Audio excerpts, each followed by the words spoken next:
Para mí, doctor Fernando Carrillo, esta cumbre de diálogo social tiene un enorme valor. Aquí estamos todos como colombianos, como lo que nos une en nuestra esencia.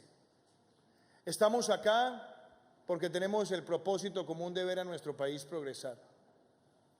Estamos acá porque, lejos de cualquier aspiración personal, hay algo más sublime, y es el poder entrar a escuchar las ideas y las propuestas de todos pensando en el progreso de Colombia. Es paradójico, pero muy pocos países en el mundo se han formado en medio de la adversidad como lo ha hecho Colombia. La palabra resiliencia, que consiste en poder convertir las adversidades en oportunidades, es quizá la que ha marcado nuestro destino como nación. A Colombia nadie le ha regalado nada.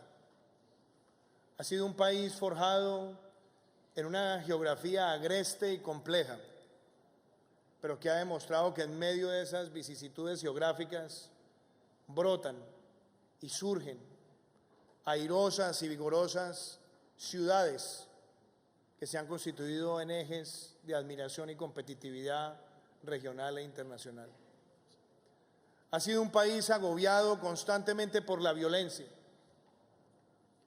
porque hay algunos que han pretendido arrebatarle la vida, la honra, los bienes a otros para justificar sus causas. Ha sido un país que tuvo que trasegar en medio de guerras civiles sus primeros albores de la República, y ha sido también un país que a lo largo de los últimos 100 años ha vivido distintas formas de violencia fratricida. Algunas simple y llanamente por los quebrantos de los partidos políticos, y otras por el surgimiento de expresiones que pretendían imponer visiones políticas con armas, con metrallas, arrebatándole a la ciudadanía los sentimientos más puros de libertad. Pero también en medio de esas vicisitudes ha surgido un país que tiene una democracia vibrante, histórica, que ha tenido instituciones que en medio de sus imperfecciones se mantienen y evolucionan. Ha visto también cómo en medio de tantas dificultades fiscales el Estado trata de hacer lo posible por llegar a los territorios. Esa historia de un país que surge a pesar de las adversidades es la que nos permite hoy también resaltar lo que será expresado en pocas horas en la ciudad de Bogotá. Sale un nuevo capítulo del Índice de Desarrollo Humano, y esta mañana las autoridades mundiales del Programa de Naciones Unidas para el Desarrollo decían: Colombia es un caso de éxito. Colombia muestra que progresa. Colombia muestra que es capaz en 30 años de aumentar el promedio de vida, de aumentar la cobertura de servicios sociales, de aumentar el ingreso per cápita. Colombia muestra que lo ha hecho con una responsabilidad fiscal envidiable, porque el promedio de recesiones en América Latina en los últimos 40 años son 4. Colombia solamente ha tenido 1. Sin ser un país rico o pretencioso, es un país que en su historia más reciente, en el último siglo, no ha tenido un solo incumplimiento de sus obligaciones crediticias.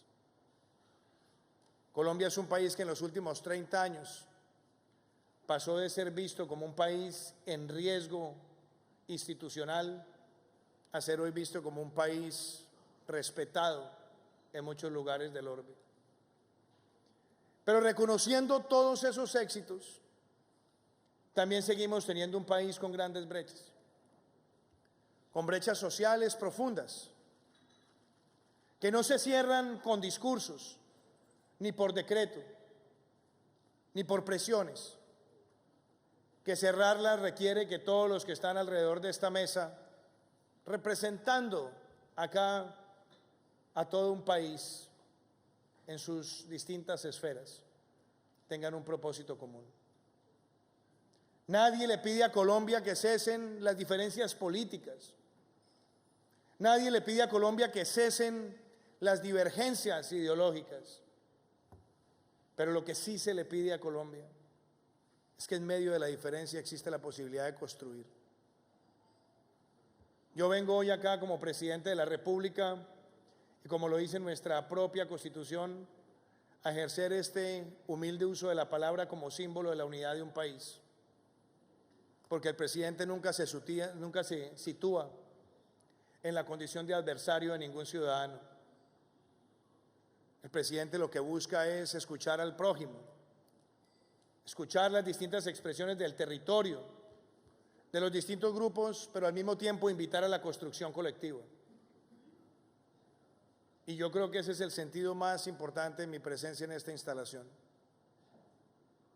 Colombia tiene brechas, claro que las tiene.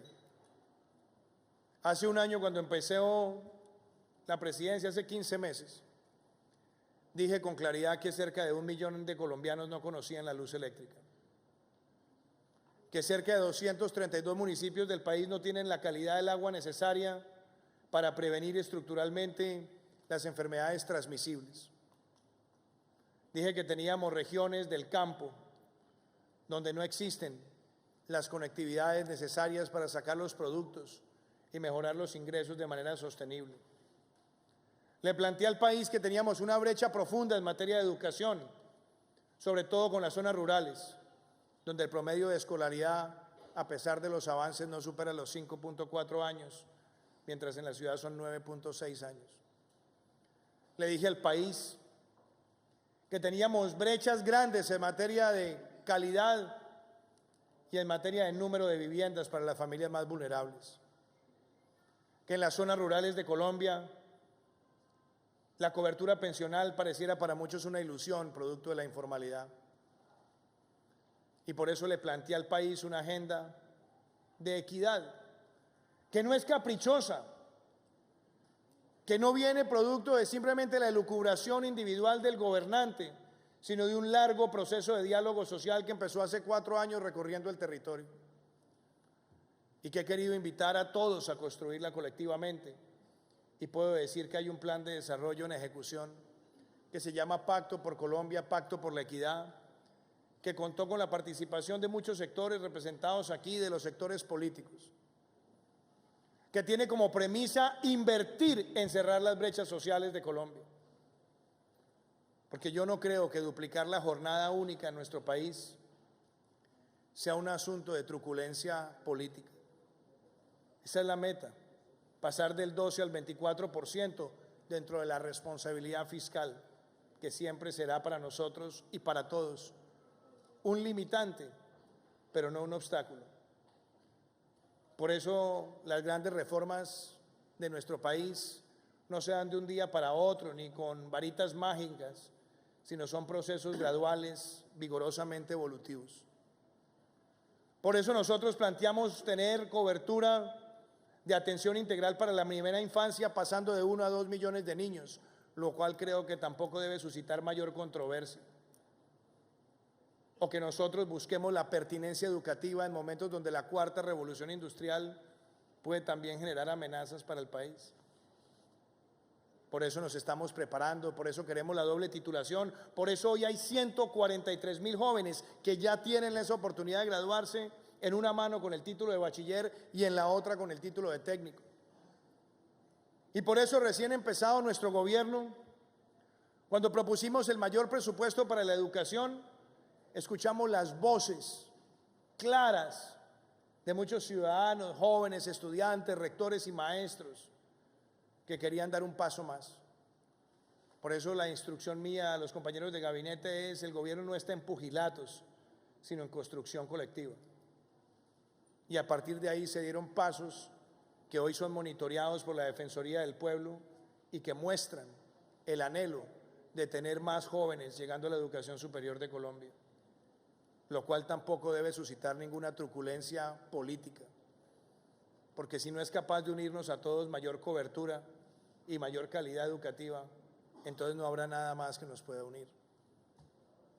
Por esa misma razón es que en este lapso hemos tratado también de construir el concepto de paz con legalidad, de sacar adelante los planes de desarrollo con enfoque territorial, donde se han construido 14 en lo que va corrido del gobierno, donde hemos llegado con obras con impuestos.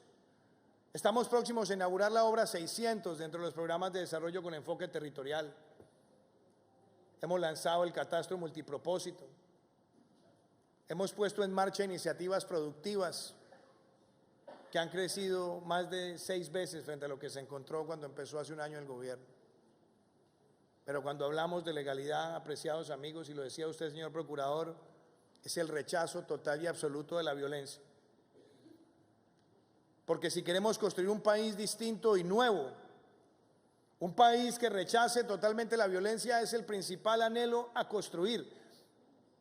Y que entendamos que en la Colombia democrática no puede existir ninguna ideología ni ninguna causa que justifique un asesinato, un secuestro, la voladura de un oleoducto o la extorsión.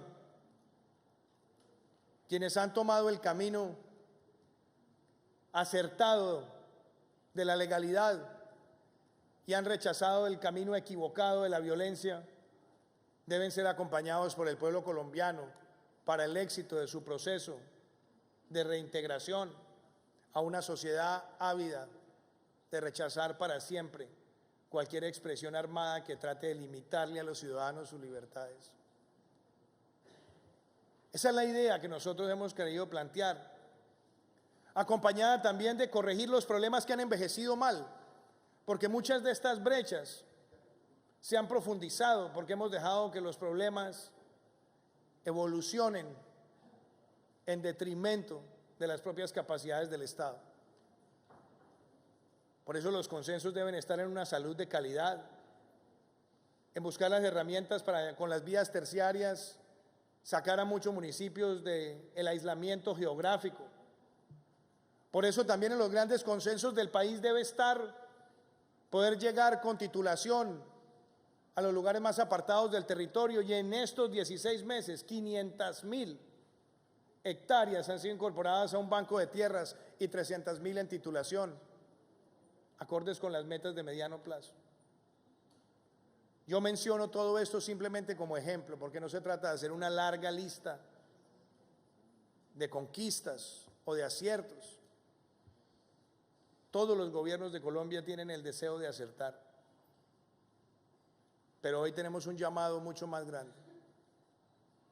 Y es el llamado de entender lo que ocurre con la democracia globalmente y lo que ocurre regionalmente y lo que ocurre en nuestro país. Nunca dejaré de ejercer ninguna función buscando que la educación sea el más importante elemento para cerrar las brechas sociales. Nunca dejaré de perseguir la paz con legalidad, como lo dije el 7 de agosto del año pasado. Y nunca dejaré de perseguir como presidente de la República que sea a partir de las grandes conversaciones como podamos entender que Colombia es mucho más que las diferencias de momento. Tengo la plena certeza de que la gran conversación es para que todos nos escuchemos, sin imposiciones, sin ultimátums y sin exigencias, porque si no, afectamos la democracia. Cuando se hace un reclamo, bueno es escuchar también a quienes tienen la visión contraria o a quienes sencillamente se pueden ver afectados o beneficiados. En el país, la cobertura pensional histórica ha sido lamentable y se han tomado decisiones en los últimos 20 años que le permiten a más personas tener beneficios para tener una protección para la vejez. ¿Quién tiene derecho a quitárselos? Por el contrario, ¿cómo los podemos profundizar? ¿Cómo podemos beneficiar a más ciudadanos? Yo me pregunto tantas veces por qué se busca originar debates de luchas de clases cuando este país ha superado esos debates históricamente, porque este es un país de espíritu emprendedor, de microempresarios, de pequeños y de medianos, que progresan y se vuelven grandes y se vuelven orgullo del país también. ¿Por qué dejar que el odio de clases se siembre para tratar de alimentar discursos políticos oportunistas. La conversación permite ser antídoto frente a todo eso. Yo me pregunto por qué hay algunos que quieren hacer llamados a la agresividad, cuando como sociedad somos mucho más fuertes, cuando tenemos un propósito. Yo creo que este diálogo social, procurador, es muy importante y que hay que llevarlo a los territorios. Y que para que no sea vacío tiene que ser práctico. Y práctico tiene que ser orientado hacia las políticas de desarrollo, de corto, mediano y largo plazo. Que las nuevas ciudadanías, como usted las denomina, tengan la posibilidad de expresarse libremente, pero construir. Y que entre todos los que tenemos una responsabilidad de dirigencia podamos llevarla a aspectos de impacto inmediato. Yo comparto todas las expresiones que clamen por una mejor educación. Y comparto todas las expresiones que claman por un mejor medio ambiente en nuestro país. Pero también bueno en la conversación darnos cuenta los procesos positivos de Colombia. Un país que tan solo en 15 meses logra duplicar por 40 veces los proyectos de generación de energía eólica y solar, que tiene hoy una ley de vanguardia en movilidad eléctrica, que tiene un Consejo Nacional de Lucha contra la Deforestación, que ha logrado en 15 meses una reducción de esas tasas de deforestación, pero que debe hacer muchísimo más, que ratifica el convenio de Minamata, que firma la ley que prohíbe el asbesto, que regula y reglamenta el uso de plásticos en muchos lugares del territorio, y que también tiene que seguir dando pasos trascendentales, porque en la conversación no puede ser que solamente nos escuchemos unos y no veamos los esfuerzos colectivos de todos, porque ninguna de estas conquistas es exclusiva del gobierno y por el contrario es en el marco de las instituciones. Yo hago todas estas reflexiones porque cuando veo lo que ha ocurrido en otros lugares del mundo y veo también cómo en Colombia hay una mayor conciencia, eso nos muestra la fortaleza que tenemos. A mí me parece lamentable que un hermano país como Chile tenga que gastar ahora 4.000 millones de dólares para reconstruir la infraestructura antes de las expresiones de vandalismo y violencia. Colombia ha demostrado ante el mundo, primero, que se pueden hacer expresiones pacíficas, pero también que hay una institucionalidad vigorosa y también que todos somos capaces de rechazar el vandalismo y el pillaje. Colombia le ha demostrado al mundo que se pueden abrir las puertas de la conversación desde el Estado o en espacios como este para que podamos trascender. Y la trascendencia no está solamente en la capacidad de algunos de plantear exigencias, sino en la capacidad de todos de resolver en el marco institucional nuestras diferencias, de que hay instancias de discusión en el marco del legislativo, en el marco del ejecutivo o de los gobiernos locales. Y yo en efecto creo que esta es una gran oportunidad, pero no para mí, procurador. Yo no busco vanidades, ni títulos, ni premios. Esta es una oportunidad, es para un país. Y la oportunidad es primero reconocer lo que hemos sido capaces de conquistar como nación. No denigrar con lo que hemos construido, sea mucho o sea poco, pero reconocer lo que hemos construido. Y por otro lado, ver cómo miramos hacia adelante para construir más, sin demagogia, con las vías posibles. Muchas de ellas serán evolutivas, otras serán más rápidas. Que nosotros seamos capaces como sociedad de entender que no hay dirigencia social antagónica del Estado, que el gobierno no es el púgil al que hay que enfrentarse, todo lo contrario. Hemos querido como gobierno durante 41 talleres construyendo país llegar a los territorios y en múltiples visitas a los territorios escuchar a distintos grupos. Hemos tratado de superar el ámbito promesero de otras épocas, donde se firmaban acuerdos para conjurar crisis, pero sin la capacidad de hacer posibles esos compromisos. Es preferible asumir costos políticos, pero caer siempre en las soluciones en la medida de lo que es realizable. Y yo creo que todos los que están alrededor de esta mesa, absolutamente todos, tienen ese gran propósito como colombianos. Aquí no se trata de conjurar un tema transitorio, sino se trata de superar los ismos que tanto daño le han hecho a la política colombiana. ¿En cuál ismo se ubica el uno? ¿En cuál ismo se ubica el otro? No, aquí lo que se trata es de construir colectivamente con derechos y con deberes. Que así como reclamamos los derechos, los deberes también son parte de la discusión de la ciudadanía de hoy. Que no se puede exigir el cumplimiento de un derecho pasando por encima de los derechos de los demás. Mucho más cuando existen antecedentes, precedentes y ejecutorias producto de la conversación con distintos grupos. Pueden tener ustedes la certeza que como gobierno nacional estos espacios no solamente se valoran, sino que llegamos a ellos con espíritu constructivo. Aquí va a estar durante el día de hoy la ministra del Interior y la ministra de Trabajo. Hemos estado presentes en muchos de estos escenarios y queremos que la conversación nacional se siga extendiendo por todo el país, porque esto no es de coyunturas, ni tampoco es para dilatar, es para que todos nos tengamos que situar en la perspectiva de la proposición y que lo que seamos capaces de construir a través de las instituciones no le pertenezca a nadie.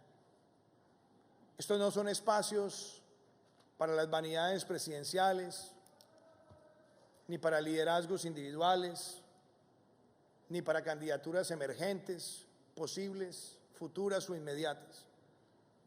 Este tiene que ser un espacio donde todos tengamos la capacidad de hablarnos con sinceridad y darnos cuenta cómo podemos acercarnos a la posición del otro. Eso es lo que yo busco, lo que busco todos los días.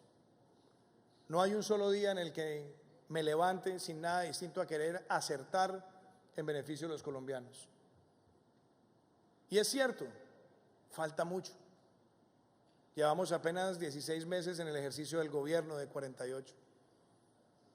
Algunos a veces nos juzgan como si lleváramos 16 años y no importa, porque cuando se está en el gobierno se entienden las impaciencias y las impaciencias prolongadas, heredadas del pasado. Pero lo que sí pueden tener todos ustedes la plena certeza es que se ha trabajado para buscar porvenir. El hecho de que la economía colombiana crezca por encima del 3 y Latinoamérica al 0,5 no es para que nos conformemos, pero es para darnos cuenta de lo que se ha logrado. Que llegue la inversión, que aumente el recaudo, que se pueda invertir más en lo social, o como lo dice hoy la propia Agencia de Naciones Unidas para el Desarrollo, que Colombia avance en los índices de desarrollo humano, es para que todos entendamos que lo que hemos construido no lo podemos perder. Y estoy atento a escuchar las voces, las exigencias de muchos colombianos, pero sobre todo las propuestas de construcción colectiva. Si por un momento nos desprendemos de odios, de rencillas, si nos desprendemos de prejuicios y de pretextos, seremos más como país. Y la coyuntura nos puede llevar a nosotros a pensar con mayor intensidad y agudeza, es cierto. Pero lo que esta tiene que ser es la oportunidad para que nos quitemos todos las prevenciones. Mi único deseo como presidente es que estos escenarios se multipliquen temáticamente. Que avancemos en la lucha contra la corrupción es un deber de todos. Que avancemos en la calidad del medio ambiente es un deber de todos. Que avancemos en la calidad de la educación es un deber de todos. Que avancemos en la calidad de las instituciones es un deber de todos. Y que construyamos una paz con legalidad es un deber de todos. Por eso aquí no puede haber exclusiones ni exclusividades en la gran conversación nacional. Y yo creo que la juventud que está en las calles de Colombia y la que no está en las calles todos tienen la expectativa de que la clase dirigente supere las diferencias al servicio colectivo y que no estemos cobrando victorias individuales, que seamos capaces de una vez por todas en nuestra historia de hablar de nosotros, no de quién fue el artífice. Y yo creo que si desprendemos el país de esas vanidades seremos mucho mejor. Señor Procurador, es con gusto que instalo este encuentro, este diálogo. Señor Defensor, y a todos los líderes presentes en esta mesa, me siento orgulloso como colombiano de verlos a todos reunidos, de verlos a todos con sus voces, con sus ideas, con sus propuestas. Y creo que estamos listos, con la presencia del gobierno, a nutrir este diálogo y a pasar del diálogo a la acción. Muchísimas gracias.